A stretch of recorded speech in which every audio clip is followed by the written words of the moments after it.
the Global Latin Factor Podcast. Welcome you and all to another episode of the Global Latin Factor Podcast. I'm your host, Cristina Valentin, and welcome to another episode. We want to take a brief moment to say that we have reached 100 subscribers, and we're going on our 52nd episode. And I think to us, even though the numbers are fairly still, you can say a little low, I think what we've made is progress, and the content we put out and all the guests that have been in the podcast itself is greatly appreciated. So thank you very much to all our previous guests, or also all the ones that are really subscribing as well and continue to subscribe and interact with our. I think we almost had 200 followers on IG, and then Facebook is just doing its own thing too. So I think it's awesome for us. It feels really good to see the numbers are moving. So thank you very much. It really means a lot. When we get to our 500 subscriber, we are going to do a giveaway. I haven't thought about exactly what we're going to do. Probably it's going to include some gear and different things like that. So if you can spread the word and help us out to get to the 500 subscribers, we are going to do a giveaway and so do something very special for that. And our 100th episode, we're going to have something ready for you all. We started thinking about what we're going to do again, but it takes a little time. But we can't wait for all the next episodes that we have going on. They are coming up. We have Josie. We have Steve Garcia. We have also Little Man that came. They are coming up on some of the episodes. That's probably going to be released after this one. But huge thank you to all the ones that have been part of the episodes. My mindset was coming into doing a podcast is to, with the name, is it's familiar to everybody, like we're Latino, right? But I felt the impact that we've been doing generations after generations, contributing to different things. As I'm always mentioned on the podcast, corn, tomatoes, and different things like that. So I feel like one time during history, Latino culture in general, like we literally saved the world from famine because Europe was struggling to find food to eat, and we were able to, the colonizers were able to come and take some of back so we could continue and stop famine and people from dying and things like that. Even though it did cost at a price, but I think it's still pretty cool that we were able to contribute all those resources to humankind at the end of the day, right?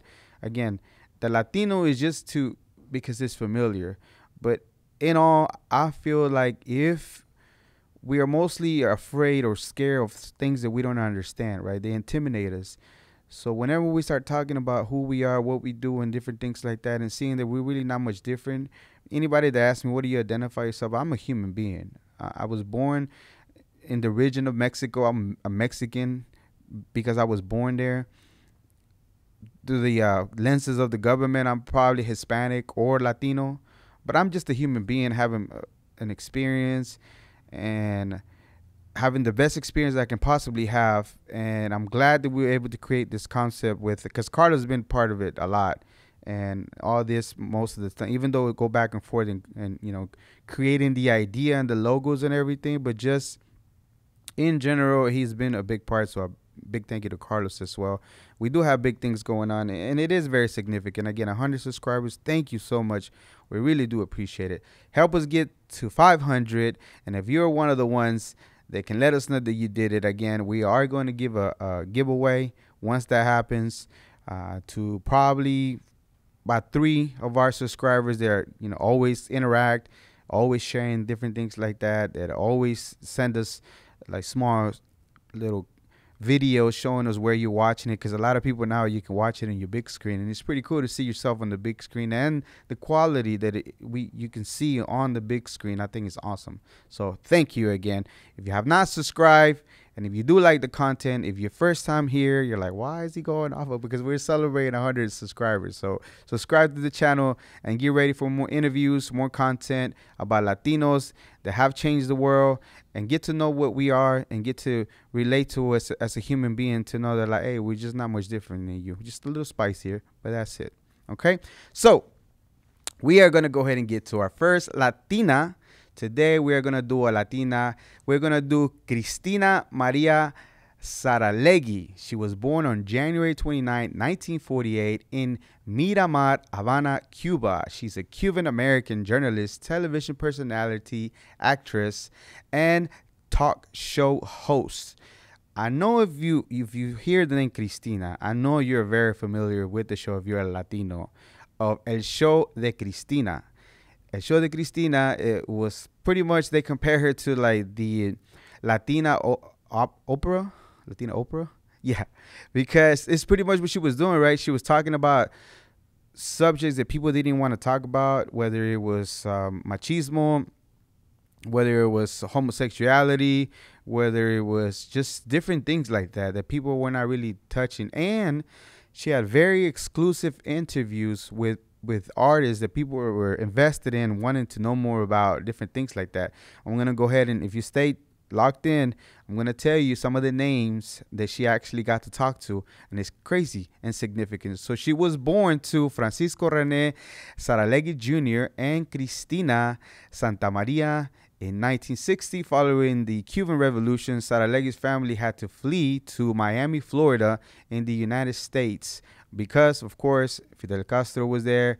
And, you know, they had to go to the whole ordeal. I know if you're Cuban, if you're seeing this, you can relate to that because that happened. And not only that, but Cristina's family was they were fairly successful. However, whenever it came down to, like, you know, the Castro and all that, some people were like, all that stuff was gone at one time. So Saralegui was born with a family that has a long, successful history in the publishing business. And at the age of 12, her family had her good fortune taken away by Fidel Castro by the revolution. So they definitely had to leave Cuba and had to start a new life. Now, she was a senior by the time that she left.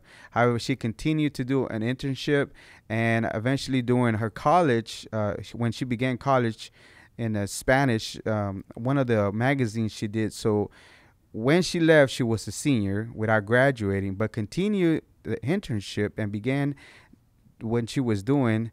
And in one of the colleges, it was a Spanish women's magazine, Vanidades, where she was doing an internship.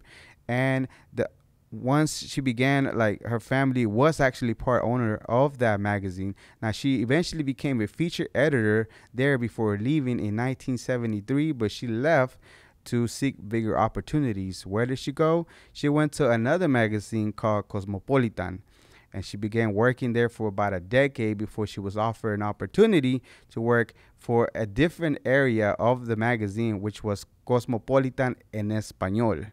So if you were, if you subscribe to the magazine, if you still get subscriptions, well, you know that some of her stuff she was influencing at that time.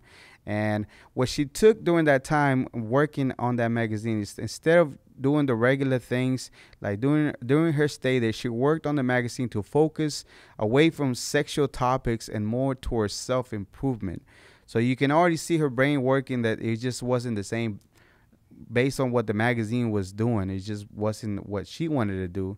So she began working on improving that and changing the way that the magazine worked. Now, in 1989, Saralegui transferred from journalism into a successful television, launching the Miami-based Spanish language talk show Cristina. So in 1989, Cristina launches the show El Show De Cristina. And at that time, she focused again each episode on, she did that salute. And I know everybody knows that thumb thing, but it comes with a saying. So the thumb thing, let me do it again. I know you remember if you ever watched an episode. So the saying that she used to say before she left the show, she closed it out with the show, kind of like the way I close out the show, is that pa'lante, pa'lante, pa' atrás, ni pa' coger impulso, which pretty much means like, always go forward without taking a step back or without even try to gain momentum. They just keep going forward no matter what. And if you think about it, anybody that's successful, or if you think you're going to be successful, or whatever the case might be, if you're struggling with something, then it's one of the things that you want to make sure that you do as far as being successful, right? You just can't, you get it that somebody might push back, but at the end of the day, you just want to keep pushing forward regardless. Not even momentum. You just got to keep fighting through that, whatever it is, and just get through the huddle. And somebody that I talked to is going to be a guest at a later time. She was telling me a very interesting story about how she didn't see a lane for her, or she was asking and knocking in opportunities, but they were not making any opportunities for her, right? So what she did, she made her own lane. Like, you know what? I'm not going to ask anymore. I'm just going to go ahead and do my own thing. And she's been consistently successful in putting people on. And we're going to talk to her. It's going to be a future episode that we have. But I think it's very important that what she said, even though maybe you didn't click on your head the time you hear it, but it's like, go forward. Not even try to get momentum back. Just keep pushing forward. And I think is awesome to do. Now, let me go over some of the guests that she had. And I know that you are going to be like, oh, yeah, I know who. And some of these, actually, we already did an episode about.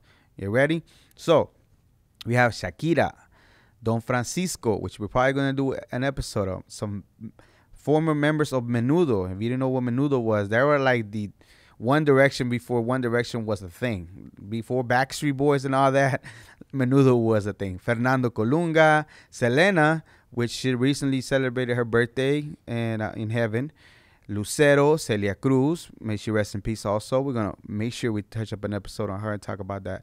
Camilo Sexto, Thalia, Julio Iglesias, Jackie Velasquez, Alejandro Fernandez, Enrique Iglesias, Pitbull, which we did Pitbull before, or we haven't put it out, Jorge Ramos, and Gloria Estefan and her husband, Gloria Trevi, Chayanne, Sebastian Rulli, Ricky Martin, RBD was like one of the biggest things that ever happened to, and we're gonna cover an episode on them, on the group itself, not the whole members by themselves, but the whole group, because even with Josie, she talked about that episode because it's just crazy, and so many more that she did as far as the episodes. Now, in November 1st of 2010, after 21 years, the show stopped. They stopped production.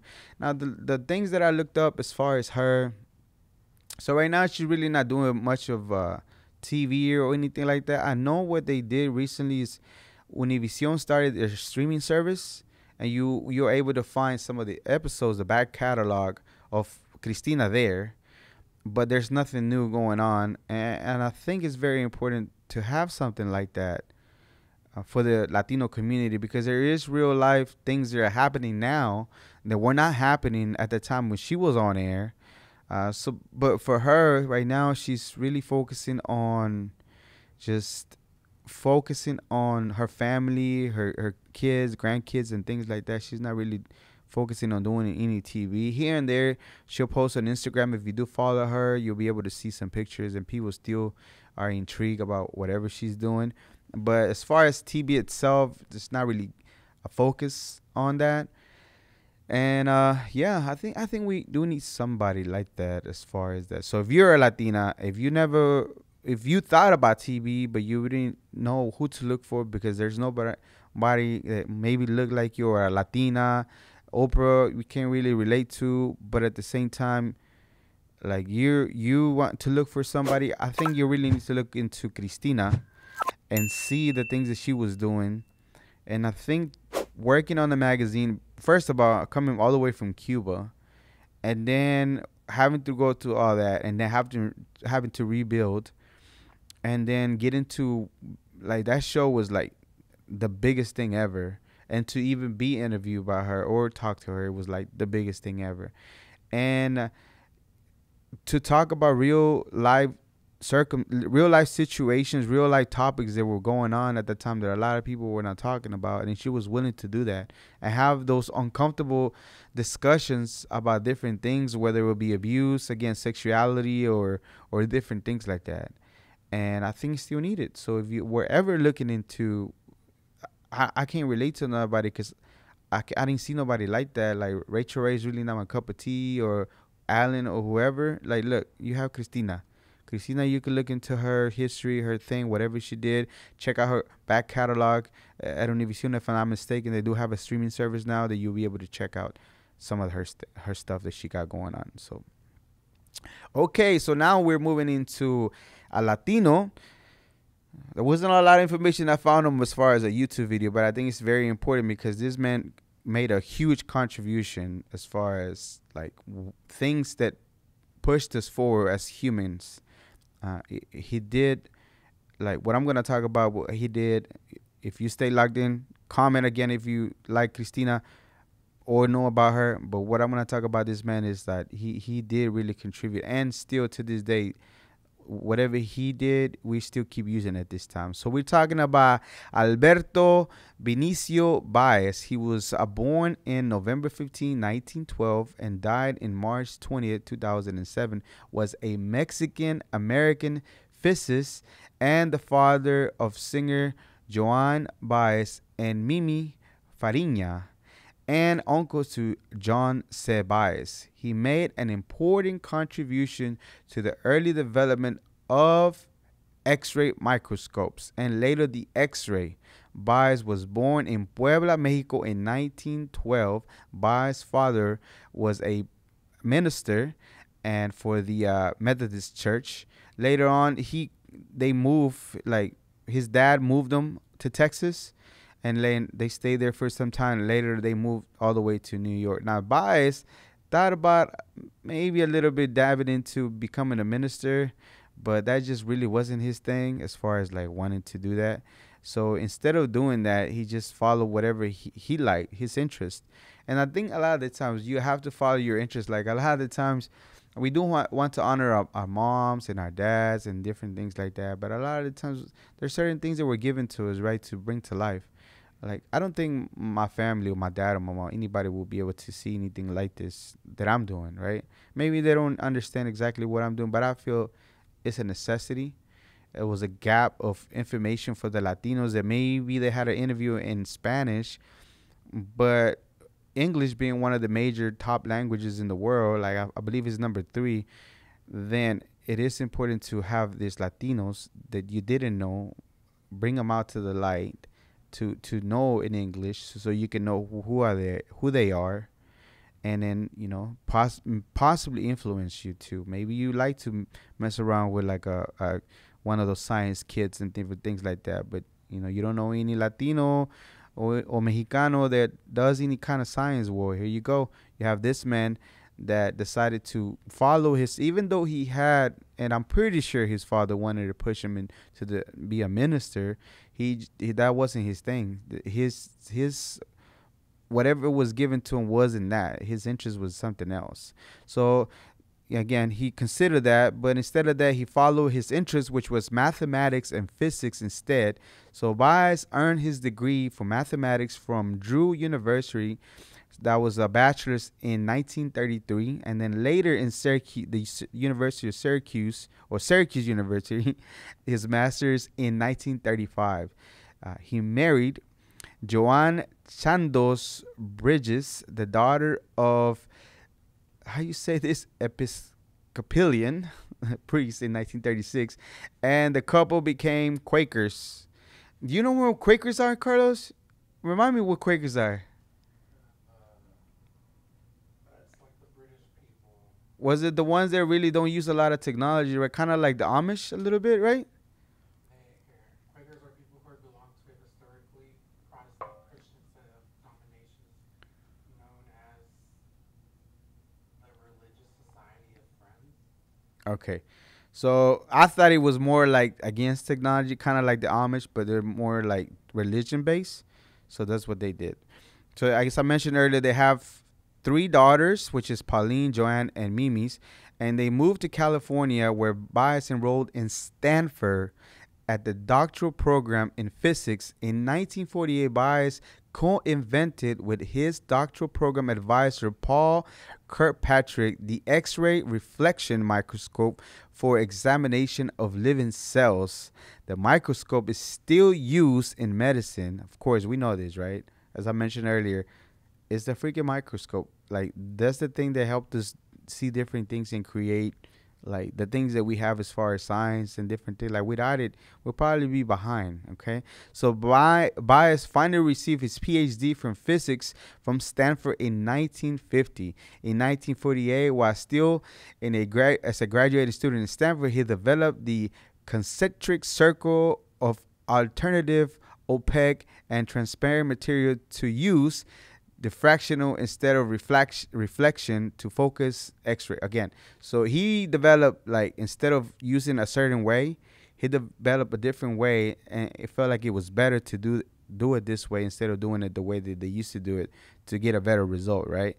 So that's exactly what he focused on. Like, again, like, we have some very influential people that have contributed to the world, and that sometimes maybe, like, coming from where we come from, maybe you come from a poor background. Even if you are well off, maybe you don't know this. As maybe you're a college student and you don't know that at this time there's a Latino that has contributed anything. Like, the color TV is something that came from a Mexican inventor.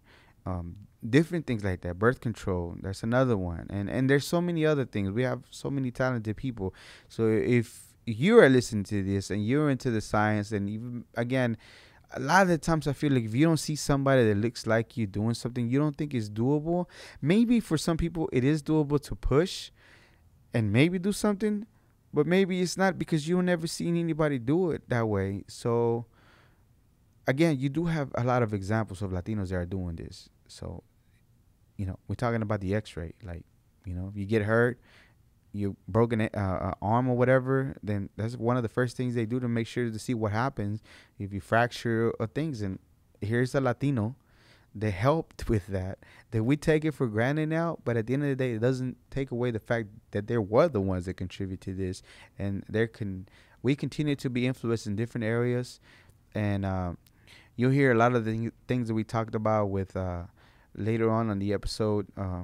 If you go back and check, most likely we're going to release it after with Tony Littleman. You'll be able to see some of the things that, like, I'm going to, once I get the clip that he said, as far as like the example he gave, I think it was beautiful. It was something about Snickers, but I can't remember exactly. But the way that he put it, it was like, it was eye-opening, because it's true. Like people don't understand, like, what is taken for granted until things are taken away, or people don't understand what feasting is if they've always been hungry until they are able to. And the way that he put it, I think, was super awesome. So pretty much, again, we're just trying to, even though the podcast is Latin Factor, it's just because it's a recognizable thing. But when you get into it, it's not more pro-Latino than anybody. It's pro-knowing, pro-open your eyes, here's what we kind of look like if you ever been curious about it, more than anything, right? More than we're better than you and this and that and blah, blah, blah. It's just that some of these things you're not going to find on history books, or if you don't take it upon yourself to go find these things, you're never going to find it. But in this beautiful thing that we have as far as technology and YouTube, and the beautiful creation of YouTube that we're able to do, well, here it is. Here's some examples for you to see. And some of the things that I touch up is very, very small compared to what they ever did, because some of them might have books and different things like that. But here's an example for you to go see if you're ever inspiring to be a TV personality or some kind of host, and you never really saw Latino molded. Well, Cristina was the one that you strive to be, and there hasn't been one yet. There's been different Latinas that done it, but the way, I don't know, there was something special about that woman that did it the way she is. And there you go. That's your example to see what she did to help her. Like, a lot of the times for successful people, all you got to do is see what other people is working for them and imitate, not copy, not steal, but they already laid out the foundation and the blueprint for what's successful, right? All you got to do is just take what they did and kind of replicate on your own way, because you're always going to be your own person, and make it happen. The X-ray, this man, again, I'm pretty sure there was a lot of pressure for him to become a minister, his dad being a minister. I'm pretty sure there was a lot of internal battles, kind of like maybe internal battles that are going on with you and your family of which way you want to go. But as I mentioned earlier, sometimes certain things are given to us and we just have to bring them out to the light. And I understand there might be some battle. I don't want you to go against your parents' ideas, but you still can follow in a way, try to cater to your parents, but at the same time work on the things that you feel interest in. And here we go. Mr. Báez with the X-ray. Yeah. Awesome example. So, all right. So this is all we have for today. Again, if you are enjoying the content, if this is the first time that you've seen one of our episodes or heard one of our episodes, because we are also doing great numbers on the audio side, Spotify, Apple Podcasts, Google Podcasts, pretty much anywhere that you can think of as far as a podcast that you listen to, most likely we are there. So for the ones that are audio, we appreciate it. For the ones that like or would like to see the video version, go to the YouTube, go to YouTube, and you'll be able to see some of our episodes, some of our Latinos. And I think we have very interesting conversations as far as the people that come in. Some of them are well known more than others. We don't have superstars yet, but I like the conversations that we have because it's a genuine conversation. We build a rapport with them, or have fun with them with the Preguntas al Chile, and then we just have a conversation about their struggles and the things that they got going on. And they are doing numbers in our interviews that we're doing as far as the YouTube and different things like that. So they are. A place that you will be able to definitely find where we are located is our website, thegloballatinfactor.com, thegloballatinfactor.com. I know I keep getting told to make it shorter, but it's just not going to change. I feel like the name itself has to be respected for what it is. I know it's a little bit of a mouthful, but it will grow into people who are very familiar with it. Even if it comes down to the Global Factor or the Global Podcast, whatever it is, I think for the moment we're going to stick with what we have, and it's going to grow and continue to grow. And 500 subscribers, we are going to do a giveaway. At the 100th episode, we're going to have something special lined up. Don't quote me on it, but the idea is to have something very special for the 100th or even 104th, technically 2-year episode, but we'll have something for sure. And once again, I can't thank you enough for listening to the podcast, for viewing the podcast, for liking and commenting and doing everything that you do. We really, truly do appreciate it. We have a bunch of stuff lined up, but if you don't want to miss anything, I'm not trying to tell you what to do, but you know how this works. You subscribe to the channel and you leave us a comment and you let us know that you're there, and we'll continue working on this and bring you even better. Now, it was a little different this time. Instead of looking at my laptop, is because, again, we're trying to improve the podcast. It's people that watch, that do podcasts, they understand that, you have to have this. And I did read off a teleprompter. I'm going to be honest. I'm not going to lie to you. But I'm just getting used to it because I want to make sure that I provide you a good, I don't want to leave you out. I know that you're there. I know that you're listening. And I don't want you to be left out as far as like, why is he not engaging me or looking at you? I want to be and create that with you. And so we can grow together. And I appreciate you, again, if you do comment and different things like that. We are still able to manage those and comment. And I want to continue to do that as long as we can.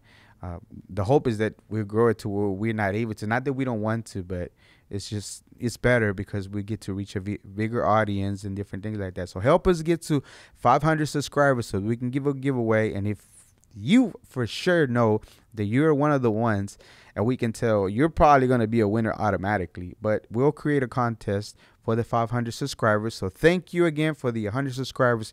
Subscribe. You already know the business. We see you next time. Again, this is another episode of the Global Latin Factor podcast. My name is Cristina Valentin, and remember, we are just like you. We are the spice in this melting pot that it is the world. Until next time.